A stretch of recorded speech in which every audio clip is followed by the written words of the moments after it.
So welcome to the next lecture of Advanced Modeling in System Biology.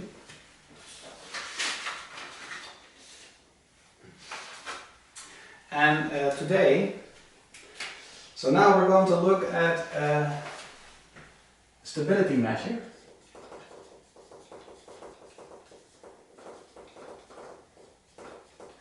For one variable system.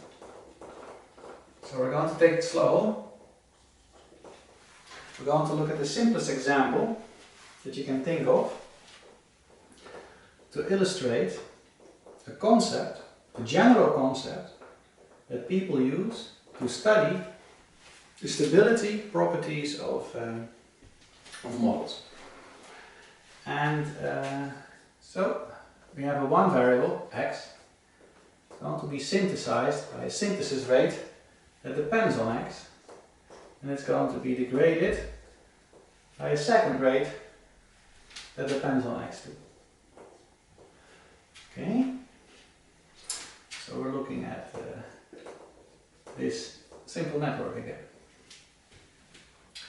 We know now that the stability is determined by V1 and V2, how they depend on x.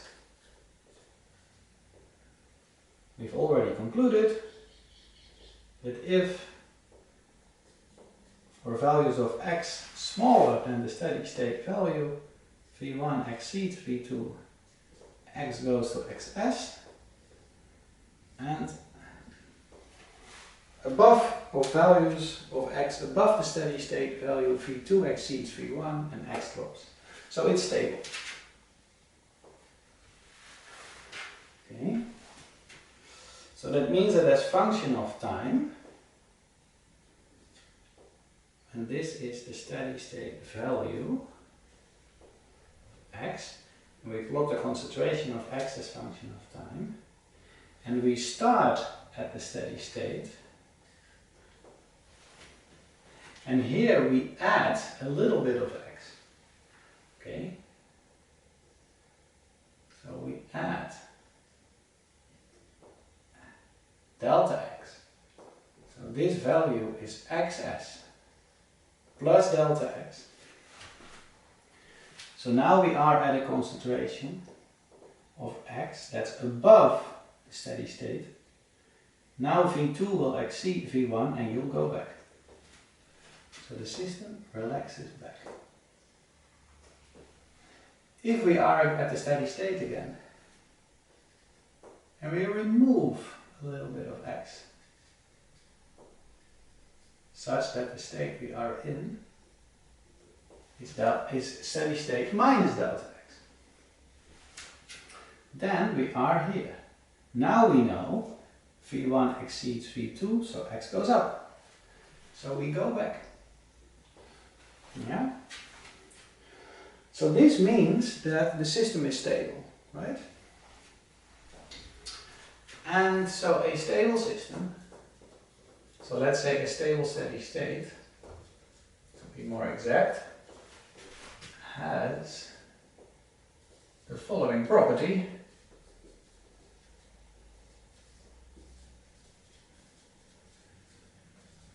It restores the system to this state when the state, so the concentration of x, is perturbed. Okay, then the steady state is stable. Now another thing that we have already noticed, and that was in this previous example of the last lecture, that are bounds to the changes in x that you can make for stability. Okay, so what I mean with that is that if you remember this situation, this autocatalytic situation, where V2 and V1, at the time it looked like this. And if you want to assess the stability you want to show the stability of this state, then of course perturbations of, so delta x values that are bigger than this concentration range of x, right, will cause the system to go to the other state. Yeah. So that means that even though a steady state can be stable, this could mean that it's only stable for a certain region of x values. Yeah? And that's the case, of course, when you have multiple steady states. So typically, steady state stability is assessed from say, a local neighborhood very close to the steady state. And this has all kinds of reasons. And one of them, it's also mathematically a lot simpler when you do it like that. But the other one is that it really assesses the stability of a steady state in its immediate neighborhood. And to circumvent the problem that you might say that this steady state is unstable because you gave too large perturbation. So we need to have an agreement on the perturbation size, and that perturbation size is going to be differentially small. And that type of stability analysis is called local or linear stability analysis, okay? So that's the type of theory that I'm now explaining to you. So a stability measure for a one variable system following this local or linear stability analysis.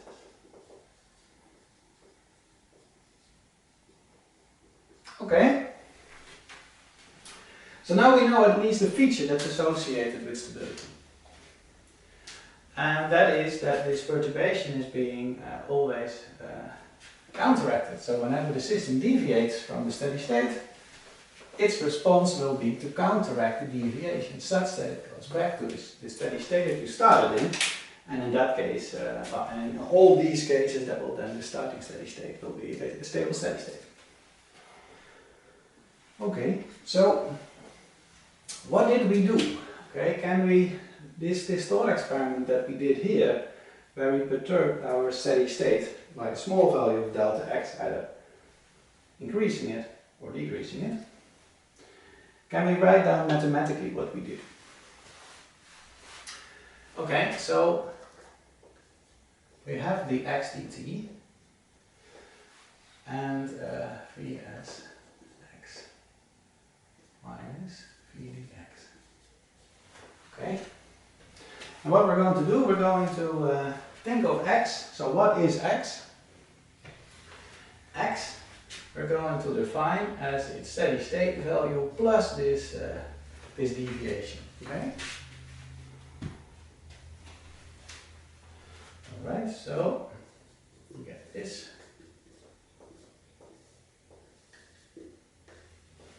And this is of course always true. Huh? So there is every concentration of x will lie a certain distance away from the steady state, and that distance is delta x. So I've done nothing weird so far.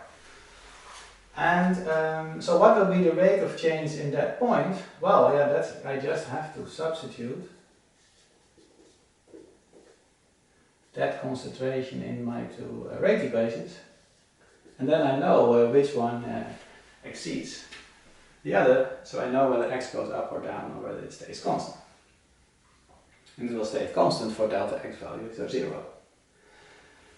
Now, if delta x is small, well then let's do that in a moment. So the first thing what we can do is the derivative of a sum is always the sum of the derivatives. So that is a mathematical rule that applies regardless of the size of x, delta x, okay?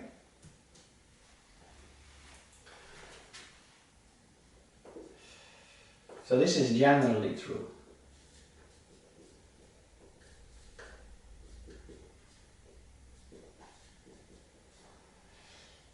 But I can approximate this. I can say, look, what is that? Well, this is Vs at x plus the change in Vs due to the small change in x that I made. Okay? So now what I did is assume delta x small. Okay? In fact, mathematically you take the limit of delta x to 0.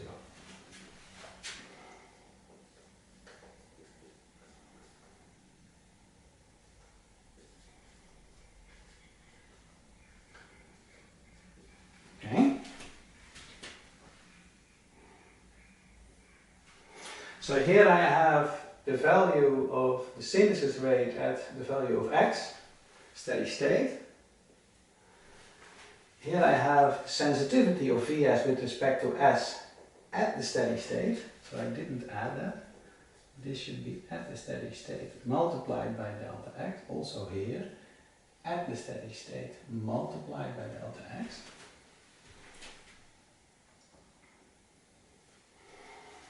So I can rewrite this. Minus Vd, which I know to be 0. Yeah.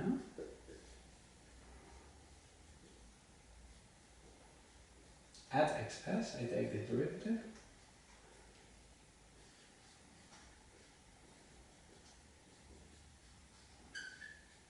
Okay?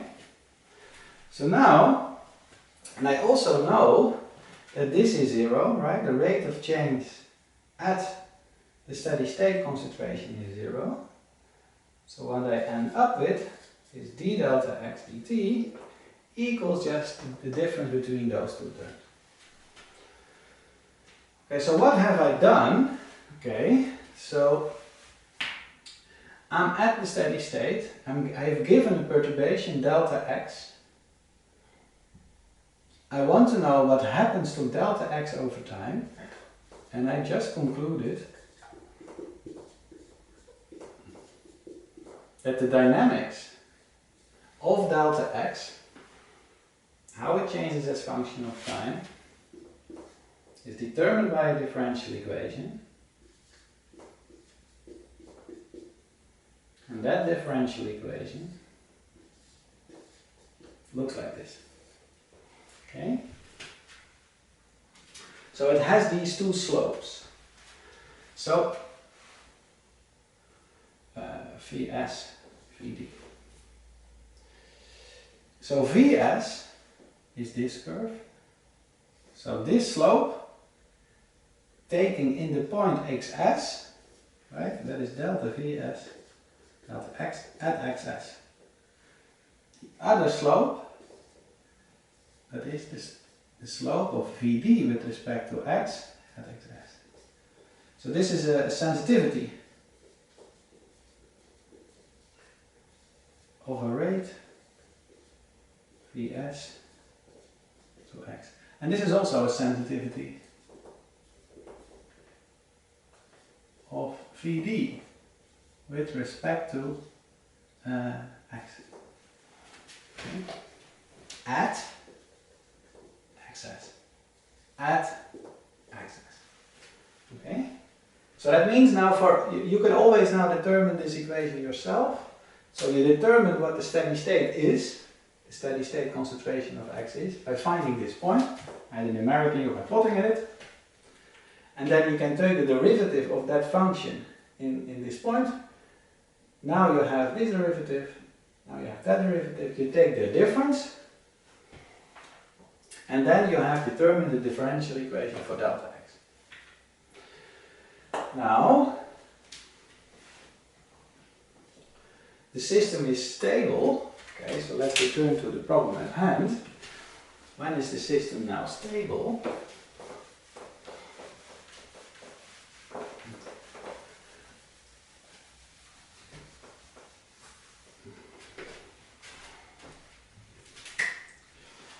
So the system is in a stable, steady state when delta x goes to 0 if time goes to infinity. So for long enough times x will go to 0 such that x plus delta x goes to x. And then clearly the perturbation applied at this moment in time or that moment in time is being dissipated at longer times. Okay. So the other thing to realize is that d delta x dt is delta vs x at xs minus at xs. This is the equation, same equation as here. But the important thing to realize now that those are numbers. So constant. Okay? So let's call this value minus that value. Let's call it lambda. Okay? Now we have lambda delta x.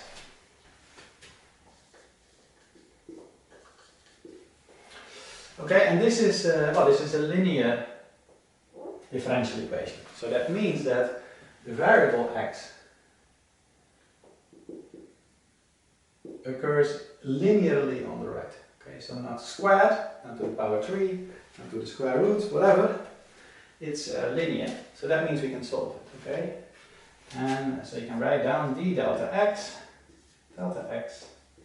is lambda dt.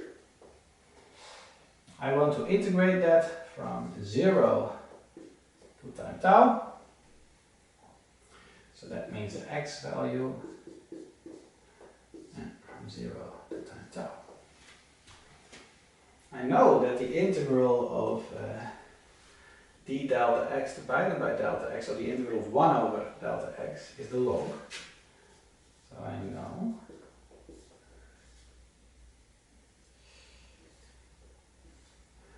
when 0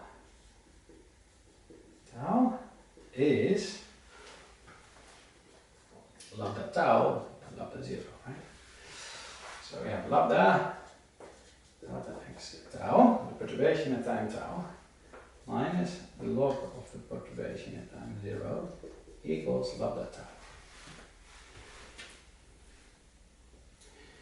So this means that, so here, the log, and use a logarithm trick, tau,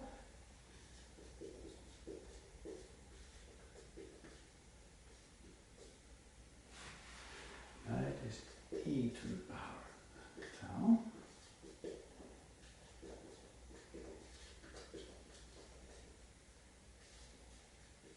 Okay, so that is the equation that we derive. And we know that, so if you plot now delta x, this is 0, as function of time tau, it can either become greater or it can go down, right? So it can exponentially increase for lambda values greater than 0, or it can exponentially decrease for lambda values smaller than 0, and it's neutral for lambda values at 0, but we will not consider lambda values equal to 0.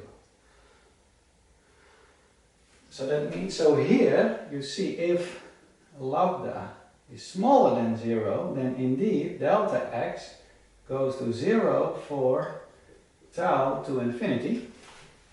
That's a stable steady state.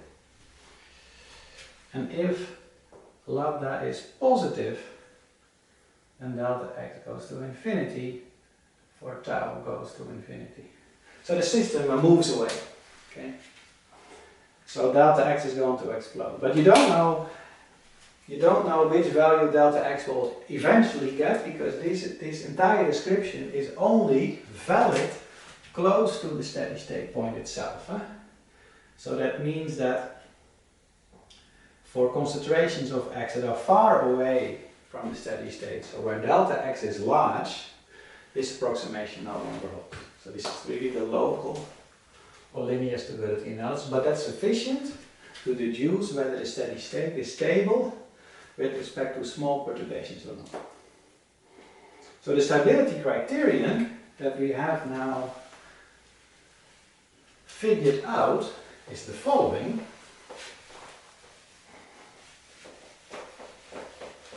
So our stability measure turns out that for our one variable system,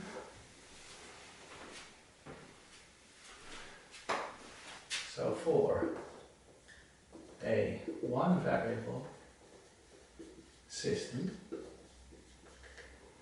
with dx dt is Vs of x minus Vd of x,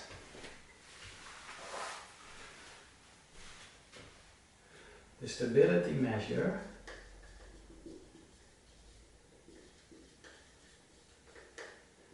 is delta V at x